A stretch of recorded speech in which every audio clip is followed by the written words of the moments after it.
Does God send disasters? And who has the definitive answer? Who speaks for God? I'm going to address something right now. One of the people who I respect very highly is Pat Robertson, founder of the Christian Broadcast Network, CBN. I appreciate Pat Robertson, and I think maybe his picture is there on the screen. I appreciate him because he's accomplished something great. Contrary to the secular media who call him a huckster and after people's money, no, I think he has had a sincere desire to positively influence America and the world and help hurting people. I do appreciate it. I also appreciate that Pat Robertson is an outspoken person. He speaks his mind. And maybe it partially comes with age. You know, he's in his 80s, and so I respect him as my elder. I respect him because of his life work, and I respect that he speaks his mind. Recently, he made waves by suggesting that the use of marijuana should be legalized. Many people were shocked that Pat Robertson would suggest that. I don't agree with him, but I appreciate that he's not one of these scared preachers that will just say the appropriate thing and just say what everybody expects to hear. Earlier, I think it was a year ago or so, he counseled someone to get a divorce. And again, I don't know the ramifications of that, but it made the news. And I don't agree. I think divorces happen, and it's very sad. But to counsel, I don't know. But I do appreciate that Pat Robertson says what he means, and he's fearless in saying that. But having said that, there is an area where I have a contention with Mr. Robertson.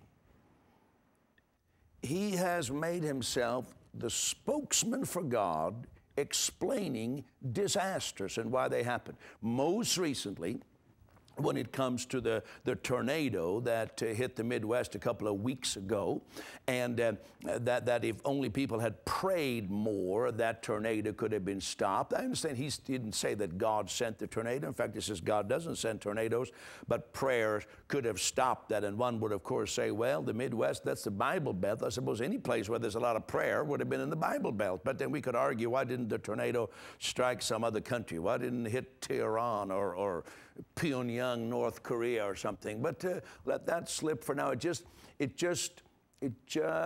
puts a little sense of blame. If only you people would have prayed more. And that's how legalism, Phariseeism works. It always puts people down. Pat Robertson made similar comments about Katrina. It was because of Hurricane Katrina was because of the American people tolerating homosexuality.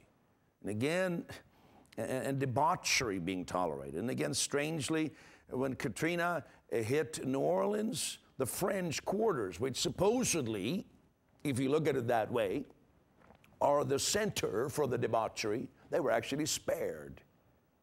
So it would seem a little unjust that the place where the sinfulness supposedly is the worst, that place was spared. On Haiti, famously, with over 200,000 people dead, again, Pat Robertson had an explanation. Here it is. And you know, Christy, something happened a long time ago in Haiti, and people might not want to talk about it. They were under the heel of the French, you know, Napoleon III and whatever. And they got together and swore a pact to the devil. They said, we will serve you if you'll get us free from the French. True story.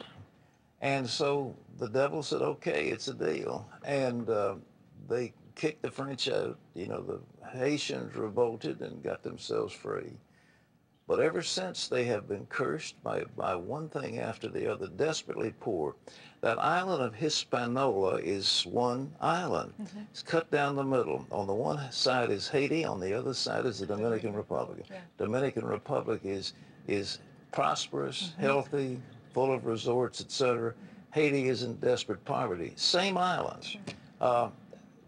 They need to have, and we need to pray for them, a great turning to God. And out of this tragedy, I'm optimistic something good may come. But right now, we're helping the suffering people, and the suffering is unimaginable. Absolutely. Yes, again, we applaud Pat Robertson helping people that are hurting, helping the suffering. But let's break that down. because Pat Robertson gets quoted by BBC, European networks, CBS, CBC, and in many people's minds, he speaks for Christianity. He does not. Let's break down a couple of the quotes of what he said, some of it which was included. He said, they, didn't define who they were, some people in Haiti, they said to the devil, we will serve you if you get us free from the French, Napoleon III, whoever. He says, true story. And so the devil said, okay, it's a deal. Well, let's break that down. First of all, how does Pat Robertson know what the devil said? Okay, it's a deal. Did he say it in French or in English? Or in Patois, the language of Haiti? Who translated it? And how does he have the connection to hell to know what the devil said? Because it is a quote from the devil. The devil said, okay, it's a deal. Secondly, is the devil able to make such a deal? I mean, there are strange people in maybe many cities across Canada, United States, and the world that meet in little Satan worship sessions, and they declare that their city belongs to Satan. Can Satan make such a deal and make it stick? The Bible tells me that the earth is the Lord's and the fullness thereof. The Bible tells me God was in Christ reconciling the world, that includes Haiti, to himself, not counting the people of Hades or the people of New York or Los Angeles or Vancouver's sins against them. I'm quoting from 2 Corinthians 5, 18 and 19. So how in the world can the devil make a pact with a few people who say, well, if you get the French off our back and give us our freedom as a country, we'll serve you? The devil is not capable of making such a pact. That's anti-gospel. That's anti the finished work of Jesus Christ, when Jesus Christ forever defeated the devil. The devil has been defeated. Hebrews 2:14, the devil has been brought to zero. So no. Maybe some person in some book of conspiracy, there's some story told, and then Mr. Robertson doesn't give us any of the details of who these people were who supposedly made this pact with the devil. Was it an old grandma and her dog, or who was it? We don't know. But if there was, who were they? True story. How do you know it's a true story? A lot of fables around. How do we know that? And so it says, ever since they have been cursed by one thing after the other. What a nice thing to say to people who just suffered an earthquake. This is, you had it coming because of your forefathers. And what Jesus did at the cross is not enough. No, the devil is able to make pacts with people. Then he said, history combined with the horrible state of the country has led countless scholars and religious figures over the centuries to believe the country is cursed. Countless scholars? Please name one. Countless religious figures? Name one. Well, I could name a few, but countless? No, I don't think this expresses the majority opinion. And see, if this was just an internal Christian matter, I wouldn't even address it because I have so much respect for Pat Robertson. He's my elder. He's done a great life work. I believe he's a good man. But the problem here is this is not an internal Christian matter, because I think most conservative Christians do not agree with Pat Robertson.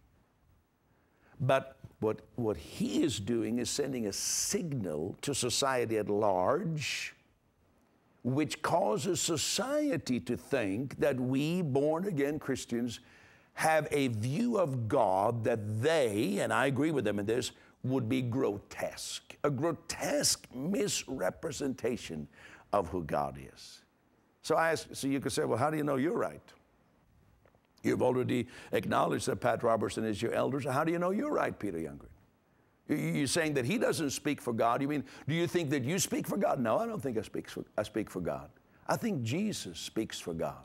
Jesus said, no one has seen God at any time except the only begotten in the bosom of the Father. He has declared him. So Jesus speaks for God as to how judgment is carried out. John 12, 46 to 48 says, Jesus says, I've come as a light into the world, that whoever believes in me should not abide in darkness. And if anyone hears my words and does not believe, that would include those people who supposedly, which I don't believe they actually did, but whoever they were, some little group that made a pact with the devil for Haiti. They didn't believe the words of Jesus, so let's see what's going to happen to them. Are earthquakes going to come? Tornadoes going to come? No. If anyone does not believe, Jesus says, who speaks for God, I do not judge him. For I didn't come to judge the world, but to save the world. Now he who rejects me and does not receive my words has that which judges him.